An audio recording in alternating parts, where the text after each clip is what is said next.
You are listening to the Take a Step podcast, where we help growth-minded young professionals live every day on purpose. My name is Johnston, and in this episode, I get to sit down with Brandon Williams.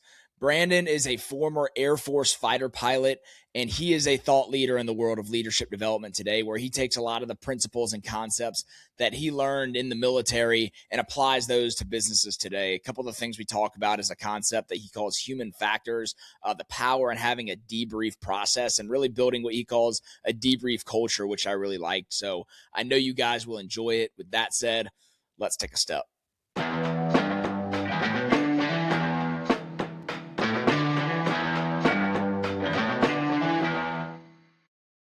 Brandon Williams, welcome to the Take a Step podcast. How you feeling? Good, man. Thanks for having me. Appreciate it. Excited for the conversation. I know we ran into each other a month or so ago and at a cool event that was going on over at Black Rifle, and excited to get to know a little bit more about you and your career. And I know there's a lot of wisdom that will come out of this episode, so I know you guys will enjoy it. But I'd love to just kind of kick it off by opening it up to you to let you introduce yourself. Yeah. Whatever you think it makes sense. Yeah. Well, first of all, Josh, thanks a lot for having me on, man.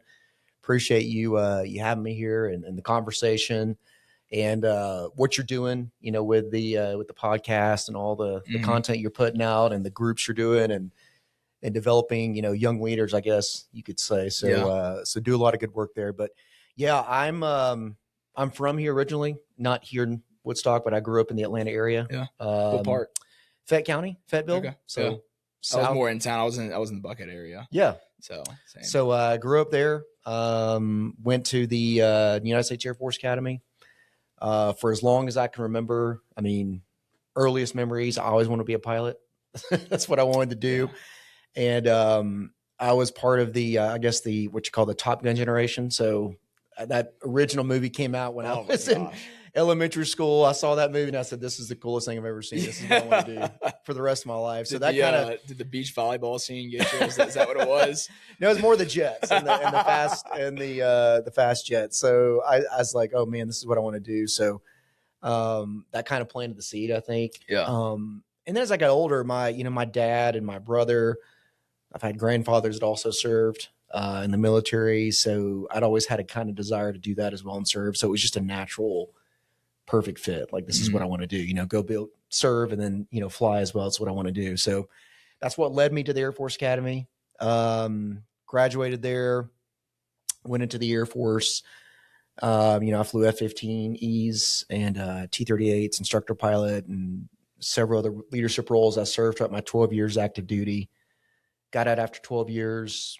By the way, during all that, I got married. There you go. Had a kid, got out, had another kid, and eventually it led me back here to the Atlanta area. Got a job with Major Airline as a pilot. We moved here, started a business, and we've talked about the speaking business, consulting and coaching I do. And then we've been here in Woodstock for, since 2014. Yeah. So 12 years, I guess. Very now, cool. So when you got out of when you were starting to make your transition out of the Air Force, did you know that the whole world of speaking and leader development would be in your path, or did that come later? No, I did know, early in my, I'd say, Air Force career. Well, let me back up. When I first, graduate pilot training, I'm flying jets. I'm like, I'm going to do this the rest of my life, right? Yeah. That's what you think when you're in your young 20s, right? Yeah. Doing something like that.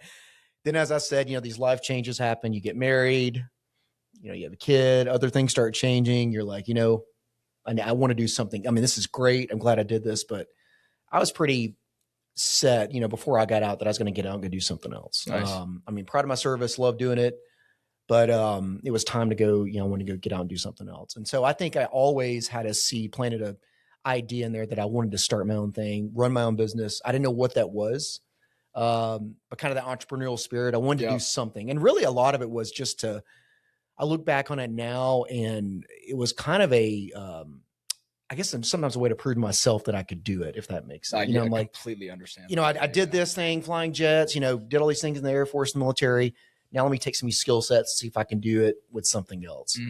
But anyway, I always wanted to run my own business. But no, I never thought that would be speaking. Kind of fell into that. But that's kind of another story. But I definitely always wanted to do something. For sure. How'd you come to the conclusion of what that was? Because I feel like that was true with me when I was, 4 years into a corporate career where I felt like just no meaning, no purpose behind what I was doing. And I knew I wanted to do something. That's where the name Take a Step came from. I kept on telling myself, like, God, I just got to take a step and do something for myself. I had no clue what that was. And that didn't come through like what we talk about a lot through the brand is you find clarity through your actions. Right. And for me, it took doing something over and over and over again, just small little steps over time that opened up what that would be. Absolutely. So like for you, how'd you come to that conclusion? Yeah. So, when I first got out of the military, the Air Force, I got hired at a major airline right away, and I still do that too today. And I'm glad I did because I still wanted to somehow keep flying. I wanted to stay in that kind of aviation world. So I'm really glad I did that. And it's kind of it's a really good job to have flexibility to do other things like I do. So that's what I really liked about that job was I could still fly, could still have time to do other things. Unlike, a lot of corporate roles like you've talked about where that's what you're doing. That's all you're doing. Yeah. You come home, that's all you're doing. That world is a little different. It gives you that option to kind of, now it can be stressful at times. Don't get me wrong. For sure. And it's a job, but when you leave it, when you get home, it's kind of, you can do your own thing, so that's what I liked about it. And then around that time I got involved with another company, who was a speaking company. A lot of people similar to me, former, fighter pilots or other military operators, special operators like Army Rangers, Navy SEALs. And we went around and talked to all these major Fortune 500 companies.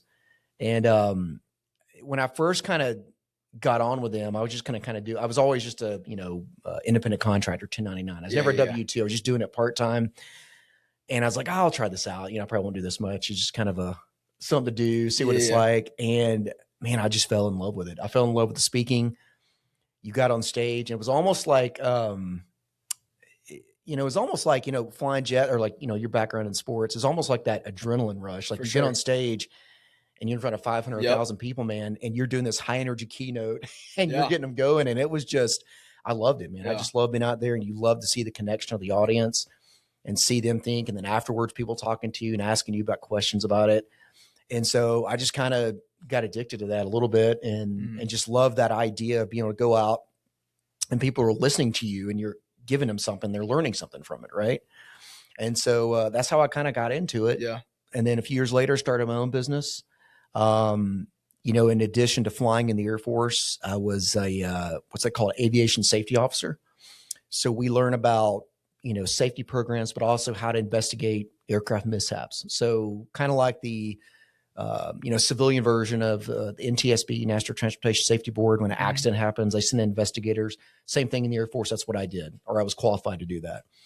And so in that role, you learn a lot about, we call human factors, which is why we as humans make decisions in certain environments, why humans do things, how our environments affect us and we make decisions. Because that's obviously a big part of, aviation and safety is learning how to mitigate some of those human error that we talked about.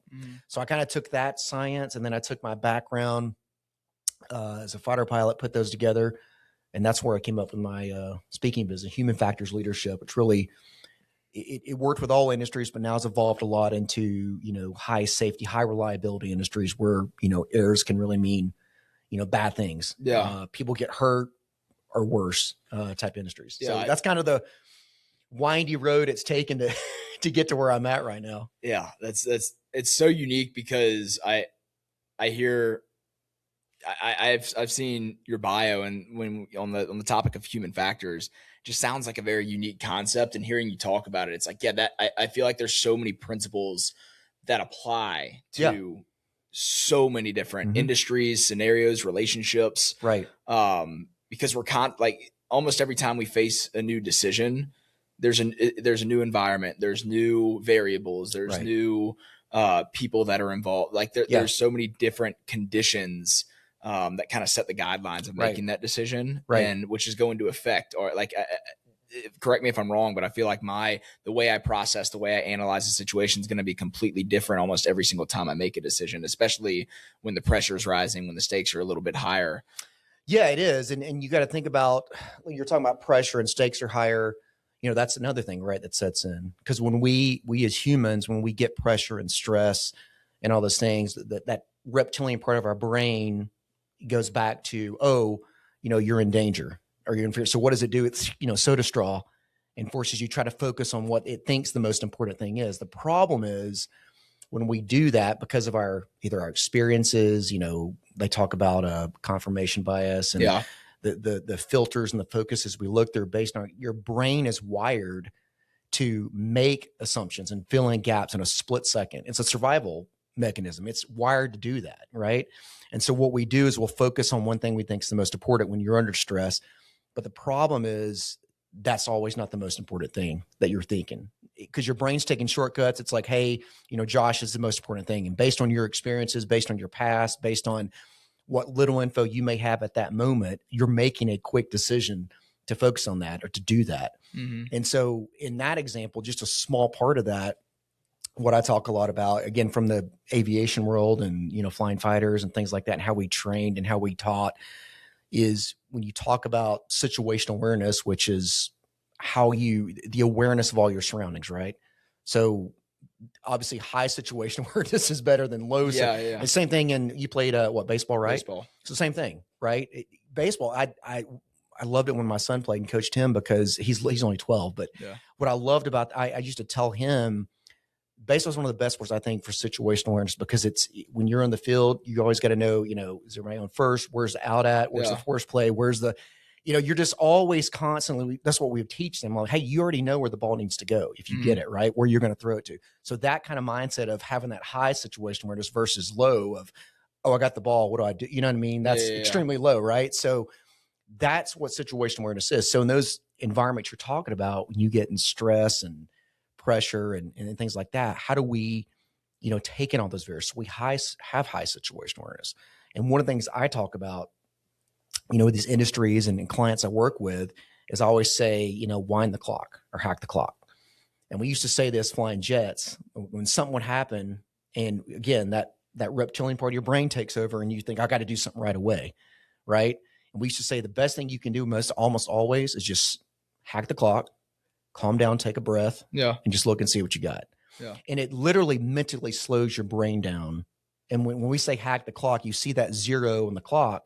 And we literally, it's these old analog clocks we used to have in these jets, right? You just hack them or wind it. But when you see that goes to zero and it starts counting down, now okay, it's kind of a reset for your mind, a way to kind of psychologically reset your mind.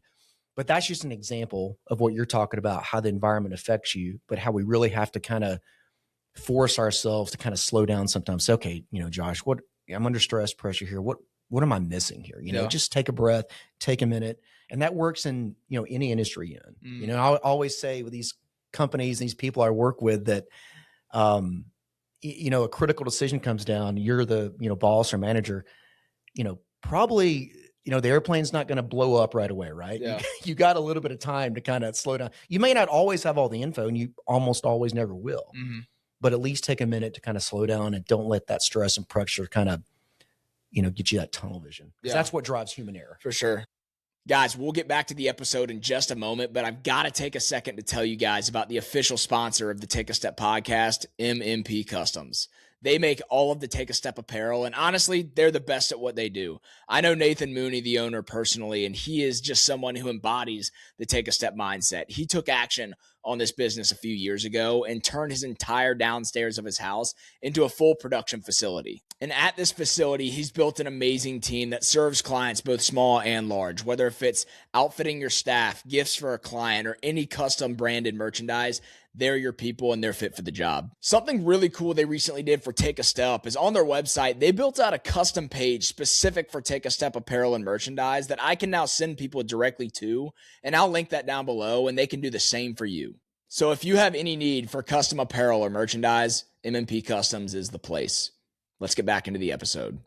We have a process in our leadership development. We do at Take a Step. We have a goal setting and planning framework that all of our guys will work through. And in it, we have a weekly process. It's called a weekly step back. Right. And it's a process at the very beginning of every week to kind of take a step back and unplug. And it's part reflection, part planning. So to take a step back and do that after action report, that's so well known in the military, but do a quick debrief on, hey, what went well last week? What didn't go well? What are my adjustments so that I have a foundation to where I'm not just moving on, but I can take a step back, reflect on it, and now I can plan out what my priorities are this upcoming week because I know how last week went. So yeah, that's our process, and I like to hear you talk about that because it's so applicable. When you specifically to the like high stakes and high pressure situations, like looking back on your career in the Air Force, what are some examples where you had to hack the clock, you had to step back from what was going on? Yeah. Or do you have pretty clear memories of yeah, that? I mean, we could we could sit here and tell, I guess, stories all day. Yeah. I think there's several instances where you think about, I mean, I've had emergencies in the aircraft where systems fail and you've got to, come up with a plan and how you're going to handle that. You've had, I think back to, just Air Force pilot training. You've never done this before, right? Yeah. And here you are going, flying a jet that can go faster than speed of sound. And you're thrown right into the fire hose effect. You're thrown right into it. Now you have an instructor, obviously. Yeah. But still, it's that mindset of you're just taking off and you feel like you're still back in the chocks and you're already flying, right? You're just sweating and the helmet's on and you're trying to figure it out. And it's just the pressure and stress of that too, I think, and learning how to, like I said, slow down, and then also learning how to prioritize, right? Like what's the most important thing right now? What's the closest alligator to the boat? We used to always say, because that's the one thing you have to do in those worlds is knowing where to prioritize. We used to always have a saying, aviate, navigate, communicate. Aviate, navigate, communicate. So in other words, something bad's happening. The very first priority is what? Fly the airplane. Yeah. No matter what, you got to fly the airplane. Yeah. There have literally been accidents, hundreds, probably more than thousands, we're close to it probably, especially in the early days of aviation where an aircraft, system would fail. Nothing major, but the pilot focused so much time on trying to fix it, they forgot to fly the airplane and something bad happens, right? So aviate, fly the airplane first, navigate, where am I going? What's my next point A to B? That's the second priority. The third priority is communicate. So if air traffic control is talking to you, so anything else you to communicate, that's the very last priority. And so we still use that today. So, you're under this stressful environment and air traffic control is talking to you, trying to figure it out. Fly the airplane first, tell them to stand by, and then kind of prioritize. So I think, learning how to prioritize, but going back to your original question, I mean, like I said, there's been system malfunctions. There's been a lot of stuff, in combat, flying the F-15E, kind of one particular story. We did a lot of work over there and I had almost over 300 combat hours flying over Iraq, mostly some Afghanistan, mostly Iraq when I was in. The Battle of Fallujah, if you remember that, going back to history, several years ago, and the start of the second Battle of Fallujah, that was a lot of stuff we were doing. And then around that time, I remember there was a mission where, I was flying my wingman. We were essentially what they called on-call CAS, on-call close air support. So we'd basically go and check in, and you'd have typically a 3-hour to 4-hour block in the country where you were kind of on call. Like if something happened, you're going there, right? To help support the Marines and Army guys on the ground. And one particular day, we got called in to this one area, and these Marines were taking fire from this house. And so we check in. And at the time, my wingman, we were doing what's called yo-yo ops. So one fighter would go to the tanker, get gas, and the other one would stay on station so we could support if something happened. Then we'd go back and flip-flop. Not normally what we do in combat, but since the threat to us, there was no air-to-air threat over there at that time, was relatively low, we could do that. And it would provide support, 100% support for the guys on the ground and gals. But this one particular day, my wingman was at the tanker. We go to this site, the radio comes alive. These guys are in trouble. We put the coordinates in our jet, get there, got my backseater, weapon system operator sitting behind me. We find the area, the weather's coming in, so clouds, which means you have to fly lower and lower to the ground. Because you can't, if you're in the weather, you can't see the ground. You're providing nobody's any support. So we're trying to stay under that. There's other assets around the area, like Apaches and stuff, trying to keep track of them. We're trying to find where the friendlies are, trying to make sure we know where the enemy is. Mm-hmm. We're trying to see where they were because, certain weapons we would drop, you had to be concerned about if the friendlies were too close, that's bad, right? Yeah. So trying to find out where they are and what we're going to do and just all this stuff happening. And now we're starting to run low on gas because we have to go to the tanker soon. So I'm trying to think, how much time do we have? And so that stress and pressure, in those types of time, you've got to be able to focus on what's most important, right? Yeah. Okay, I know I have this much gas, so we've got at least 15, 20 minutes until we have to make a decision. We have to go to the tanker. They got to get them closer to here. So that's put that off right now. Now the next focus is, okay, I'm out of the clouds, I'm flying, while the backseater's working the targeting pod, which is a kind of a sensor in an airplane you can focus in on the ground and things like that. I'm looking out with the eyeballs, making sure we got where the enemy is, trying to talk to somebody, on the ground where these guys are on the ground, and make sure I set them up right and do something. So I think that story, that example was great in terms of all the different things we're trying to manage. All these, oh, by the way, you're flying this, $100 million piece of military, which, all the 200 something switches, dials, and displays, you're still trying to fly and manage it too. Yeah, right. Yeah. And so it's just a lot to take in. But again, I think that the secret to that success goes back to that prioritization, and where your focus is. Because one thing I talk about in my speaking is, one thing we as humans do really well is when we focus on the task at hand. What's the most important thing? When we don't do well is what? And everybody knows this. When we try to think about everything we have to do, we're just we're not wired that way. Yeah. Then we get stressed and flustered, and take one step at a time. It's like, how do you walk 1,000 miles, right? One step at a time. Yeah. If you think about 1,000 miles, you get really flustered, right? Yeah. I'm never going to be able to do that. And so, but it just all goes back to what is the most important thing at that time. And in those instances, like that story I just talked about, that was it. And that's how you build your situational awareness, mutual support, which is peer accountability. I talked about my backseater, talked about my wingman. We relied on that as well. We always said we never flew out by ourselves. We always flew out with a wingman.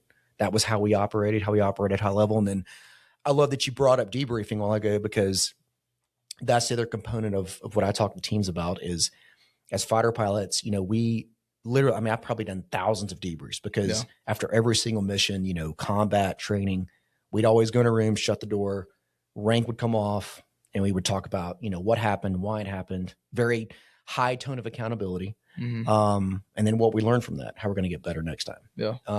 But that was a critical piece of how long would those operated. last? Oh man. They could be as quick as, half an hour to an hour to 4 hours or more. Okay. Now the 4 hours or more, those long debriefs, those were typically like the larger exercises, like red flag out at Nellis, or if there was someone getting what's called an upgrade ride, so they were getting a new qualification, so they would have to debrief, then the instructor would have to debrief them. So it just ran the gamut, but it's something we took very, very seriously. And it's something that we almost held very sacred. Like, it really didn't matter what your rank was. I've been in debriefs where there's been, colonels and generals, and, the rank comes off, and you have to be able to tell them how their performance was, and these are people that literally hold your career in their hands.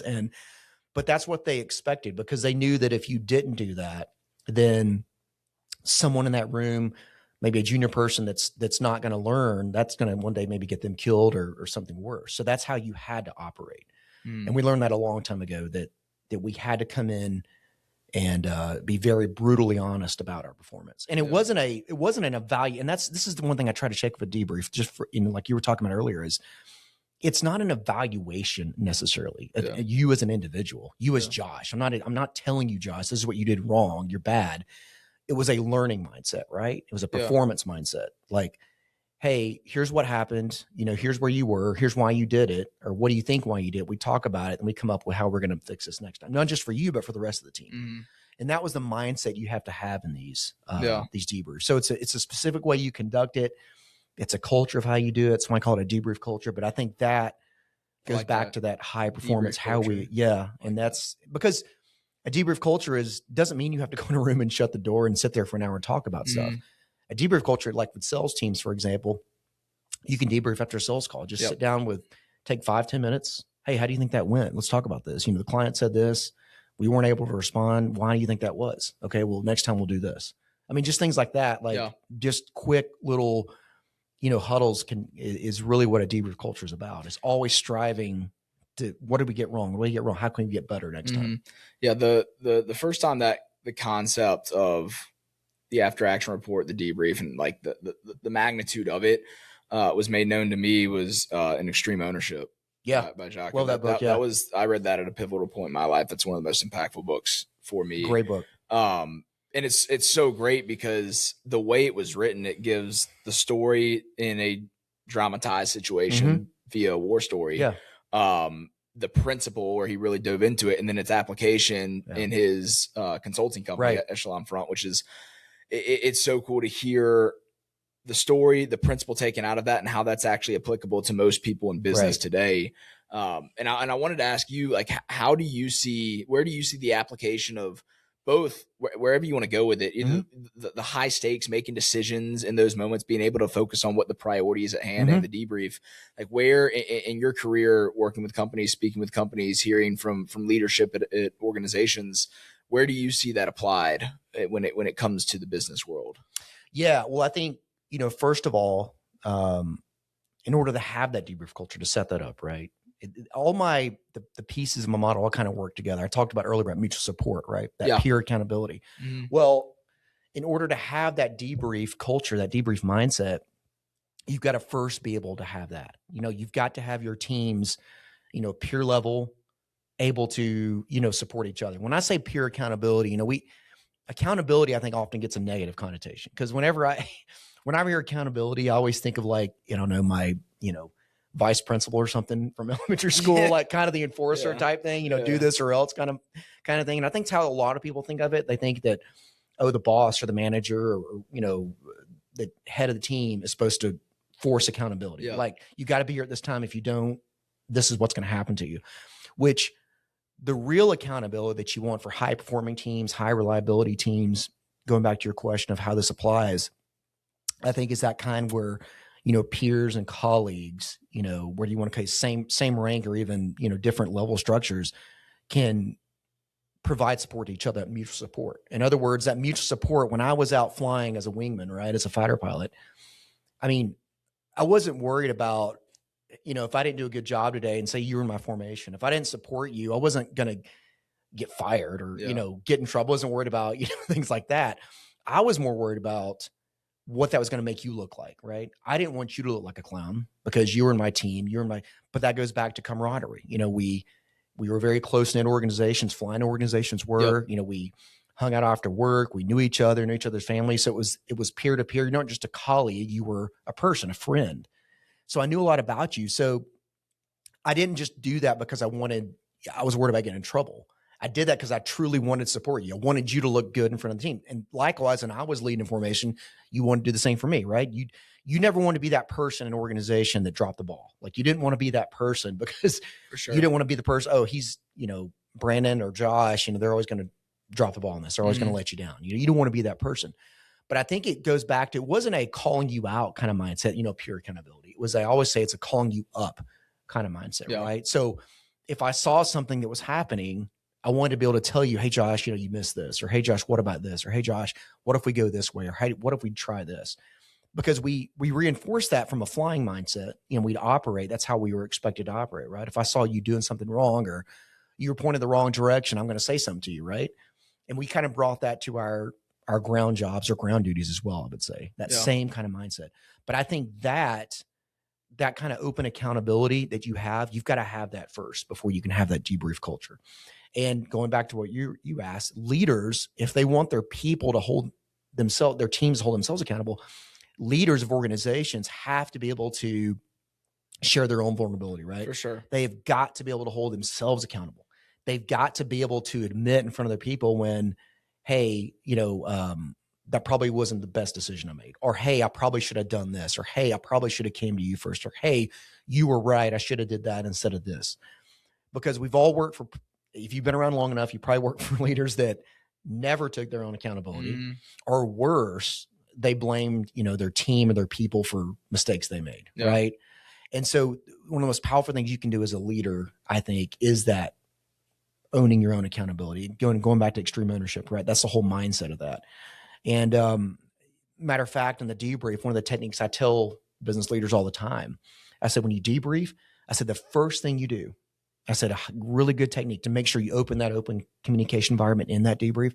The first thing you do, whatever your debrief, whatever, if it's a project, a task, a quarterly, results, whatever, is always start out with something you could have done better as that group leader, team leader, whatever, leader you are. What is something you could have done better? And then ask the rest of them, what do you have for me? Yeah. And all you're doing when you're opening it up, you're just opening up that level of accountability. Because if people see you doing that, then surely they say, oh, well, if my boss or whatever is owning up to their own stuff, then surely I can, be honest. And like I said, if you don't have a debrief where that tone of accountability is set, then you might as well forget about debriefing. Because if we just all sit, because what are we as humans, we like to avoid conflict, right? Again, human factors. And so if we don't do that, what you get, I call it artificial harmony. You're just kind of saying, oh yeah, it went okay. Yeah, it went fine. And you really don't want to, because that's what I typically see when teams will sit down and they'll debrief, they say, is it's just kind of one person talking. Here's what I saw happen. Here's what do y'all think? Yeah, that's good. Then we kind of just move on. Too, right? On top of that is like people someone will share their opinion and then someone else will build off of that opinion with theirs. And then it's all just like people agreeing and like building off of one another. Which is the importance of a structure for a debrief, right? And kind of a model on how to do it, right? Yeah. And you're 100% right. Because otherwise we're just sitting around talking. Yeah. And I think I like what you said, because it goes far beyond just debriefing. Is when you're setting a culture for an organization, if you're a leader, you have to embody that culture. Like if you want your people to be open and authentic with what's going on with their sales numbers, or if you want your operations team to talk about how efficient they're being or whatever it is, then you have to be willing to not only just talk about how great you are as a leader or, demand the respect from your team, but live that out. Be the first. There's a quote that I love. It's courage begets courage. Mm-hmm. So if you as a leader have the courage to step forth and embody, hey, this is where I messed up. Right. This is where I could use some follow-up from you guys on, hey, am I following through on the priorities? Sure. If I'm not, then just because I'm the leader doesn't mean that I'm beyond the level of accountability that you guys have. Right. I'm at the same level when it comes to that principle. Absolutely. And why do you think so many leaders struggle with that? Because I think there's a far gap between those two. Like there's not a lot of gray area between leaders that embody and live out accountability and lead by example, and leaders that lead through pushing, through telling, through, hey, you do this and I'll follow up with you on that, but don't ask me about me and my stuff. Well, I mean, think about it. It's us as humans. It's human nature, right? Yeah. It's again, going back to human factors, it's not natural. It's the same one on the debrief is so hard for people to grasp. It's not natural for us to walk in a room and talk about what I did wrong in front of my peers. That's not natural, because we see that as again, our brain starts saying, you don't want to share your weakness, right? Because again, it goes back to how we're wired. It's not natural to talk about what we did wrong in front of people, right? It's not natural to say, hey, here's how I messed up. And then leaders, especially, besides just being human and that natural instinct to want to show people you did the right thing. I mean, I still do it all the time. Like, I'm sure, like I'll try to justify a decision I made. Yeah. And say, we were talking earlier about victim mentality, like you tried in your mind, you're just, well, I did the right thing, but this person, they were wrong because of this, if they'd just done this. My plan was right if they just acted right. But if you really, and then over time, sometimes, you come around to it and and kind of going on a sidebar, but self-debriefing, I think, is a valid thing for people in professional and personal development too, is really think about, you have an interaction with a person, it could be professional or personal, and you go through it and say, okay, let me debrief this real quick. What happened? What was my objective of this conversation, this interaction? What really happened? Why did that happen? Go in it. What did I say? How did I approach them? What was my tone? What was the setting? And then you'll probably find there was one or two things you probably could approach a different way, and maybe the results would have been different, right? But same thing with, with leaders too, especially, besides just being human, we always have this vision that, leaders, they want to be the person that's, definition, leading the group, right? Yeah. You want to show strength, you want to show ability, you want to show credibility, you want to show knowledge. Like, people want to see me as a leader that I'm doing a good job. Yeah. So it's going to be even harder, I think, for a person. And by the way, everybody's a leader in some sense. I always say that leadership's not a role or title. When we're talking about leaders, doesn't mean you're a CEO, doesn't mean you're a division chief, doesn't mean you're a sales team leader. This is anyone, in everyone's a leader in some way, shape, or form. So, but I think as a leader, you want to be that person that makes good decisions, right? And so you're trying to do it. So it's even harder for someone in a position of authority to try to admit their own shortcomings, right? Because you feel that when you do that, you're showing, you're like, I'm not a good leader if I'm admitting a weakness. I'm not a good leader if I'm not making good decisions, right? Yeah. Which we know that's 100% not true, because we're all human. We all make mistakes. We all are susceptible to human error, right?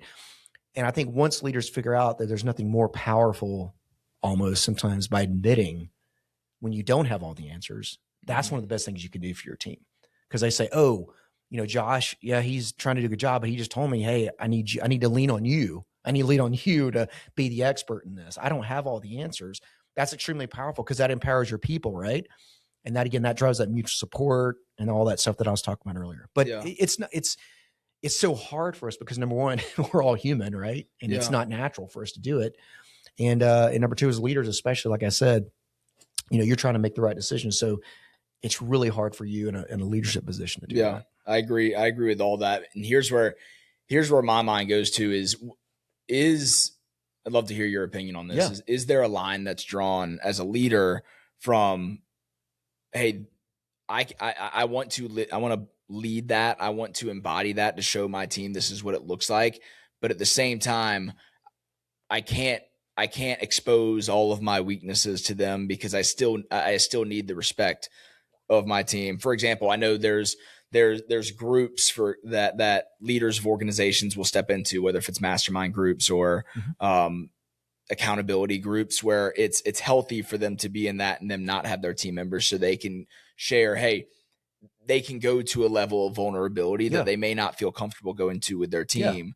So like, in a roundabout way, is there a line that gets drawn for a leader on how open and vulnerable I can be with my team so that I don't lose that respect that they have for me? Yeah. I mean, I think that, and that goes back to, for 100%. I mean, that goes back to you as a person, you as a what time of team you're leading. I mean, when you talk about things like, hey, I struggle with decision making, that's probably conversations you're having with, whether it's a leadership coach or something like that, or you're, some other type professional or mentor you have. Those are not the kind of conversations we're going to have with a group of people, a team, right? When you're showing vulnerability in front of your team, that's going to be typically associated with specific, task or decisions you made. Maybe it's a quarterly goal. Maybe it's helping design strategy, and you come back and look at it after that year, that quarter, and you're like, hey, look, I think I could have directed us better here. We had this strategic initiative, but I didn't recognize that this was actually what the market was doing, or this is what the variables in the economy were. I failed to anticipate what was going to change in their market, or something like that. That's the kind of stuff you want to, I would say, you're trying to show your team.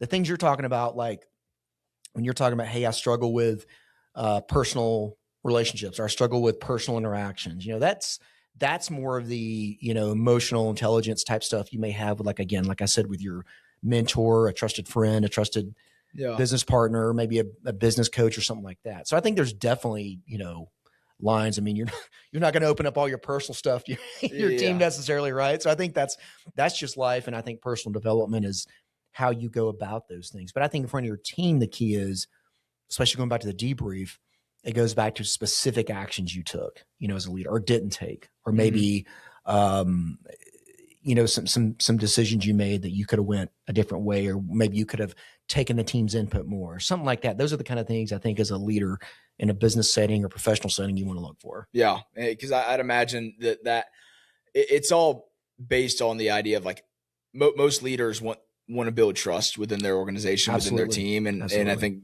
being vulnerable to an extent is a great way to speed up that process. But are there anything else that any leader or any, employee in an organization that's trying to build trust with their coworkers, or leaders that are trying to build trust within their team, what are some things that they should be thinking of in order to build that trust? Well, I think the trust thing is, you're 100% right. I think the biggest thing on trust is that piece, is that vulnerability piece. Because if you want people to trust each other within their team, and again, it goes back to that mutual support thing, which really is the deepest level of trust I think you can have.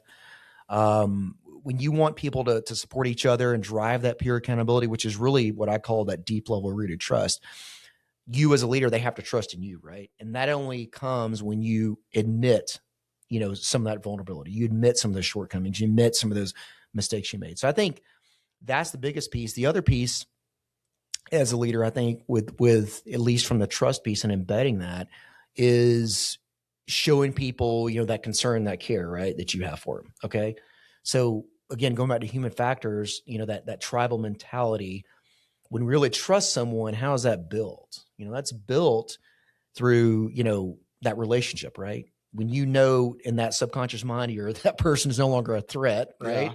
Yeah. And when I say threat, I mean, again, we're wired this way, right? But in today's world, a threat is maybe a threat in the office, a threat professionally, right? Yeah. And when that person's no longer a threat, that leader is not out to get you, or they're out to truly support you, then that's where that trust is built, right? That's where that deep level trust is built. And we know we can go to that person and that person's going to have our back, right?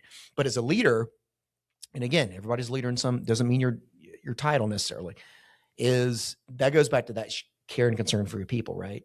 And it's just little stuff. I mean, it's things like, nobody likes mandatory fun, right? Like you got to go to the mandatory, office gathering or whatever, but just around the office, like, hey, me and you're just, waiting on a meeting to start or waiting on a call. Hey, Josh, how's it going, man? Like I heard, your mom's in the hospital. Like how's she doing? Yeah. Just, things like that. Yeah. And you start connecting with people and like when you start to talk with people, whether it's outside of work, whether it's in a kind of an informal setting, that's where you really get to kind of meld with people, right? That's where you really get to know them. You kind of built those trust relationships. I mean, you don't have to pry. You don't have to get personal with people. If they want to open up to you, great, but you don't have to do that. Yeah. It's just little things like, hey, how's your day going? Hey, what can I help you with? What's going on? What's your roadblocks? What are your challenges? Yeah. Because that's what people want. They want that care and concern for them, right? They want to see that. And so then they feel like they can trust in you. Yeah. And what you said a second ago about people that like having your team know that you genuinely want the best for them. Like you aren't doing it for your own personal gain, but you're doing it because you want them to thrive. Stephen Covey, have you read 7 Habits of Highly Effective People? Yeah. He talks about a great concept in that, the difference between the abundance and scarcity mindset. Mm-hmm. When I think so many leaders and so many employees in general today operate based off a scarcity mindset, and essentially like there's a pie. Mm-hmm. And if I cut a piece out, if someone wins, they get a piece of the pie. Right. And someone with a scarcity mindset says, oh, there's only so much left of the pie. And that leads you to feel like them taking something or them succeeding or winning is now taken away from your ability to succeed or the opportunity that you have. When the abundance mindset says if a piece of the pie gets taken, it grows right back. There's endless opportunity out there to go out and achieve. And how does that change your decision making? How does that change how you're able to support someone else? It is genuinely celebrating those wins and helping them to do their very best, knowing that just because they win, that doesn't take anything away from you. And I think leaders really struggle with that because they want, like you said, that when the team does well, they want the spotlight. People want people to do well, but not better than them. Right. Yeah. And it to that point, you probably heard the saying of, it's amazing what you can do when you don't care who gets the credit, in a team. And that's 100% true. And a real leader, I mean, you see this in sports, right? What the real good coaches always do when the team wins, they always, it's on them, right? They did the work. And when the team fails, a good coach does what? They take accountability. Exactly. They I didn't prepare them. So that same type mindset. And I think also, looking at going back to that idea and what you're asking what leaders can do is I think, and this ties into the debrief too, and human factors, is when we look at performance, always look at it in terms of, because anyone watching your podcast, probably the people you always talk to, we're all professionals, right? Yeah. No professional shows up to their job saying, you may not enjoy your job, but no professional shows up and says, I'm going to do a bad job today. Yeah. I'm going to intentionally make an error. I'm going to intentionally not make a sell. I'm going to intentionally piss off a client. Nobody shows up saying I'm going to do that. And so going back to human factors, this is where human factors leadership comes in. As leaders, we have to understand that, right?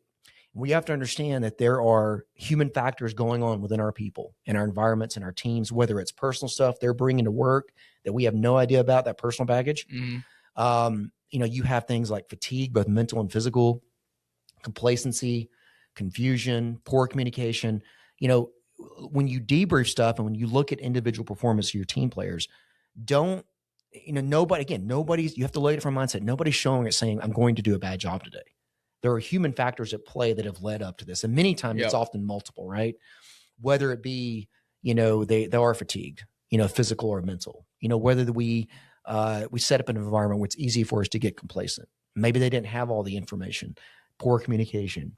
We talked earlier about pressure and stress and how that, hinders our decision-making ability. So as a leader, we have to understand those human factors, which is where I got that whole idea of human factors leadership is leaders have to understand that and then design their teams around it, set up their processes around it, how their teams work, all that above. You mentioned, I've talked a lot about complacency because that was very true with me as I grew very complacent in my career. And I see so many other young professionals do as well.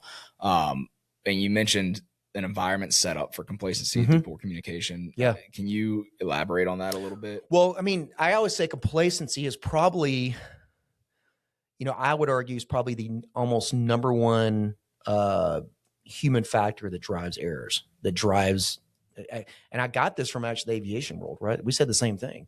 One of the biggest problems in aviation is complacency, right? You get so complacent doing something, and that's where accidents happen. That's where errors happen because you're not on that situation awareness I talked about earlier is lower, right? But here's the reason why, because we as humans, that's where we keep striving to get is complacent because think about it. We want comfort. We want to be relaxed. Amen. We want to be, and there's nothing wrong with that. You absolutely need times for that. But the problem is when we're constantly getting too relaxed, when we get too complacent, that's when things happen because it's almost like a natural state for us. We like habit. We like, making things easier, making it more efficient, things like that. But we have to do, and there's nothing wrong with that stuff, but we have to, as leaders, as professionals, we have to always kind of keep going back to that situation awareness. I always say there's nothing wrong with a little bit of what I call healthy paranoia. Like, what have I missed? What am I not thinking about? Yeah. And that's really how we grow too. Yes, we try to get back to complacent, but we as humans, I fully believe this. We need a little bit of conflict in our lives. Like not where it's stress, but you need a little bit of, the idea of working out, right? And lifting. That's why your muscles get, better, right? Because you put stress on them. Same idea with us as with our minds and what we do. You need a little bit of struggle, a little bit of conflict, a little bit of things to kind of keep you growing, keep you learning so you don't get complacent. Yeah. And we have to strive for that. And half the battle of that is just knowing it, just knowing that I'm susceptible to complacency. Yeah. I'm a firm believer that we've built a generation, and I'm part of it, of people that have like this innate decision-making wiring of making comfortable decisions habitually, because it's what we've been ingrained to believe is that things are supposed to come easy. The path of least resistance, the Amazonification of the world, instant gratification. Yeah. Instant dopamine. Yeah, exactly. And what I've come to realize through experience, unfortunately, but now fortunately, is that sometimes we can choose the hard times. Sometimes the hard times choose us, but no matter what, hard times are inevitable. Yes. So, or like my question then becomes, are we going to choose hard now or be forced into it later? Right. And I think a lot of people feel like what they don't realize when they're making comfortable decisions, because all they're thinking about is how can I experience as least discomfort as possible. Right. But they don't realize is they're just delaying a significantly more uncomfortable life or situation as the result. Absolutely. And I think people get complacent because it's the natural state of just like, okay, well, like what are let's play out a comfortable decision-making process. For me, this is so, like I've told the story many times. For me, when I was stepping into my professional life, most comfortable decision, what's the most secure path?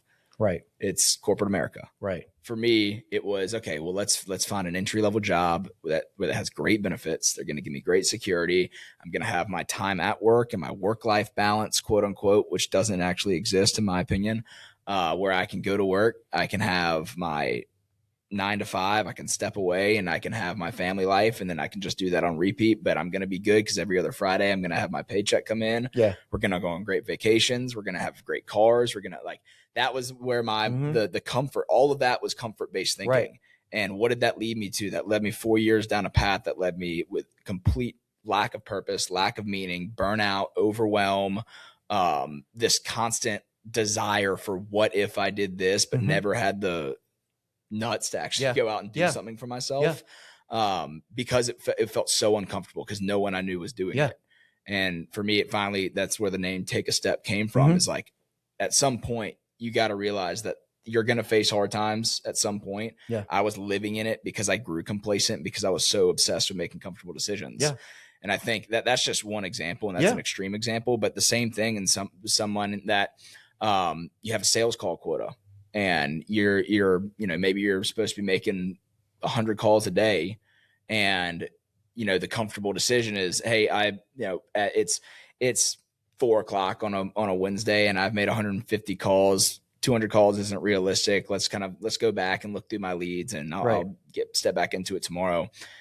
That decision making made on repeat leads to, if you make 150 calls if you're 50 calls short every single day, right, the gap just builds. The gap grows, pipeline fades, sales quotas are not hit, and like these examples of just continually making the comfortable decisions leads you to that life where all you are is complacent, leading to significant discomfort. So that's what I've seen. I mean, with that too, like your example, that goes back to, so we can avoid the complacency, we can avoid the easy decision. Is always one thing I always tell people.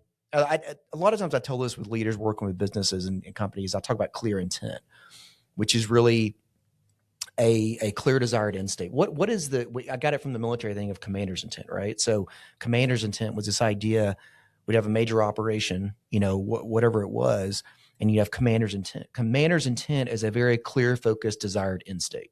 Hey, here's the end state of this operation. Okay. Now you go out and accomplish it. At the end of the day, whether it's this month, like for the current conflict in Iran, I guarantee you there's a commander's intent. Here's the commander's intent. Here's what the end state looks like, right? And so what is that end state? It's a very clear, defined picture. It's not how you do it, but it's here's what we need to do. But what that also does, I kind of add something. It focuses your priorities. There are some priorities associated with that, right? So when I was in Iraq, went over there, right, there was always a focus on priorities. Number one was protect, friendly forces, no civilian casualties, right? And that was kind of the top two priorities. So anything we did, we never knew what we go out. And when I said we're on call, close air support, like that story I gave earlier, we had no idea we were going to be in that situation that day. But because of those priorities we had, we knew that when we had operations set up, we had to protect friendlies, we had to protect the friendly forces, we had to protect the civilian population and reduce collateral damage to, buildings and stuff, things like that, if we didn't have to. So any decision we made, those were priorities. But I was trusted as a young, 25-year-old, 26-year-old to make those decisions in a very dynamic, uncertain, complex environment because we had a very clear commander's intent with very clear priorities. And so when I talk about clear intent in your example, when I talk about that really comes back to your why, channeling my inner Simon Sinek here, but the why behind what you do, that is in there's some Covey stuff in that too, but like, why do you want to do, like you're talking about, okay, I want to go do this corporate job. Why? Well, I want to have a good life. Okay. But why? Well, I want to have time off. Okay. Why? You can have time off, not have a job. Like why? Well, I want to have a good retirement. I want to go on vacations. Okay. But why? Like, do you just want to relax? Okay, that's fine. But why do you, what is your deep level why you want to do something, right? And just keep digging and digging and digging until you really get down to it, right? Because you can talk about, people are like, oh, well, I want to make money. Okay, well, you make money doing a lot of things. Like, why? Are you trying to support someone? Are you supporting a family? Are you got to pay off debts? You got to, why? What, at the end of the day, what is your clear intent for your life? What do you want to do? And I think that's really, really important especially the story you gave, the example you gave, when Yeah. people are starting out or not starting out, but doing anything. And, why am I doing this? Because if you don't, then you get into the situation you were talking about earlier, where you get into the complacency, you get into that, I don't want to do this. You get into that unless you really have that why behind what you're doing. For me, it came down to the point, because I went through this exercise myself when I was in that phase of just like, what do I do? So I started asking myself, how did I get here? Yeah. And then I started asking the whys. And for me, it was because I hadn't ever defined success for myself. Yeah. I defined it based off of what I thought the world thought success to be. Right. And we talked a little bit before the show, but for me growing up, I had a significant, I was seeking approval. Yeah. I was held captive by the opinions of others for a lot of my life. And I realized that I had never actually taken action on anything for myself. Yeah. It was all based off of what I thought the world would have wanted me to do. Sure. What those around me would have wanted me to do. Yeah. And I think a lot of people need to get to that point, talk about like having the clarity for the destination when you start something. Have you heard the name Roy Vaden, Brand Builders Group? I don't think so. His company. He does a lot with helping people. I'm surprised you haven't. He does a lot with speakers, authors, helping people build and monetize their personal brands. And he does a lot of coaching with building out frameworks, helping people kind of clarify their message. Yeah. And he has a great quote on that. He says, if you have diluted focus, you get diluted results. Yeah, absolutely. Because it goes back to, again, human factors. Where we humans, we thrive when we focus. Like we thrive. You in that corporate job, and you're like, I'm sure you went through this. You're like, oh gosh, but if I start over now, what do I do? Like the easy thing would have been what? Just to stay and do what you're doing, right? Hey, I got a paycheck. I may not enjoy it, but I'm supporting my family. We can do things. Who knows? Maybe I'll like. That's the easy thing to, because when people don't switch and don't go do what they really think they want to do, it's because that seems like daunting, right? Mm-hmm. Because you're not, you think about all the things you got. Oh, well, I got to go back to school. I got to go back and learn this, or I got to go back and we're gonna have to move. I got to have to go back and do, and you're toast if you do that, right? Because that's not how we're wired. When we think about it, we're wired to, one thing, build fire, build shelter. Like when we focus on what we have to do at that moment, that's when we thrive, when we have that deep level focus. And dude, I mean, I do this still today. I have to force myself to do this. I mean, when I'm getting up and if I'm going to answer emails, or I'm going to do, what is my list of things here? What is my top three priorities for today? I do that each week and I do that each day. What is my top three things? What is the most bang for my buck? What is stuff that's just distracting me and not really, affecting what I call my centers of gravity for my business or even my personal life or whatever?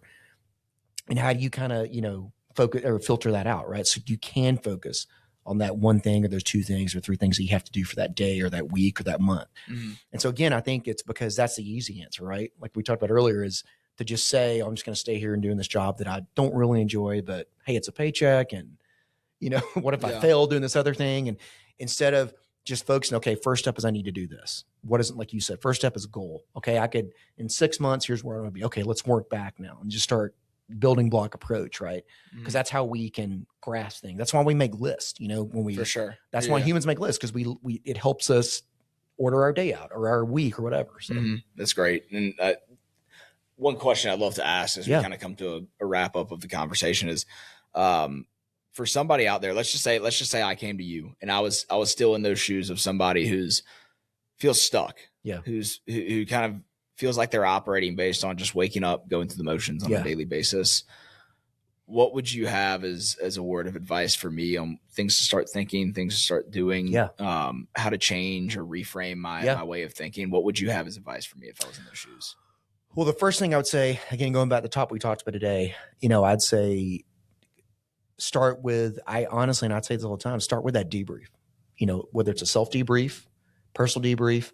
If you can debrief with a mentor, debrief with someone you trust, and really look back. Hey, how did I get here? Why did I get here?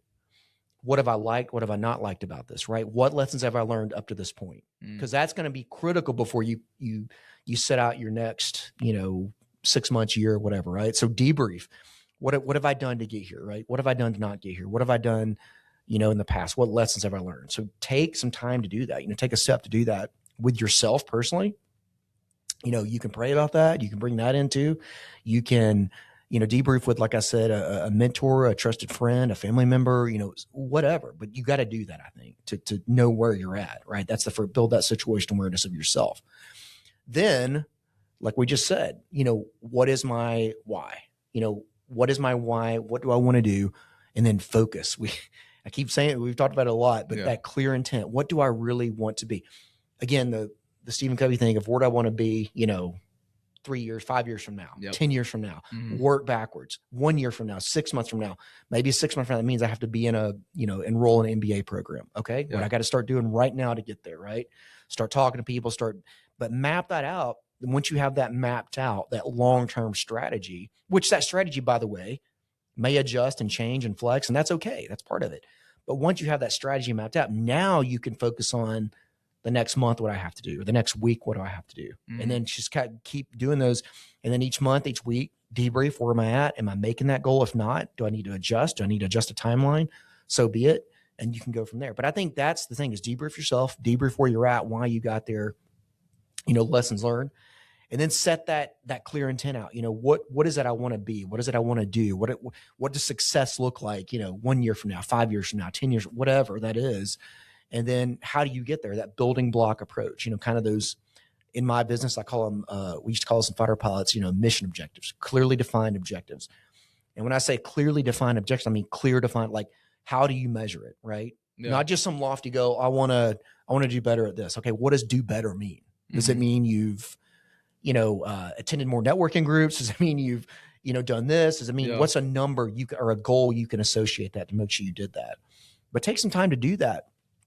And I think when you do that, that's when you start seeing, kind of the one step at a time, as you start taking one step and you do this step. Okay, now we achieve that. Now I can move on to the next one, one. And again, like I say, as you go along, that strategy may change and flex, and that's fine. It's the importance of a debrief. But it's important to reflecting on that, but also, keeping that focus on what's next today, tomorrow, this week, this month. And that's the only way you can, we as humans, the only way we really get anywhere. Because again, if you just think about everything you have to do, what happens? Oh, that's a lot. 6 months from now, you're still in the same spot. You've done nothing. So, but yeah. So, and I still struggle with that. I was going to say, I was going to ask you, like, as you're continuing to grow and do what you're doing with speaking, with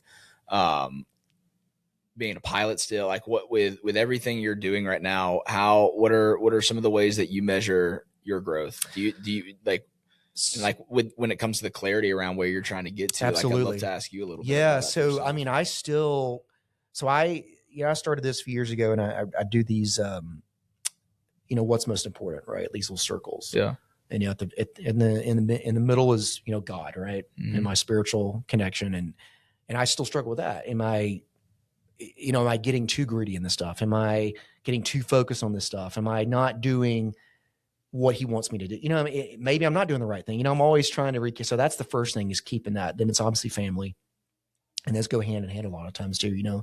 I've got obviously 2 kids, wife, mom that lives in the area. So family is next.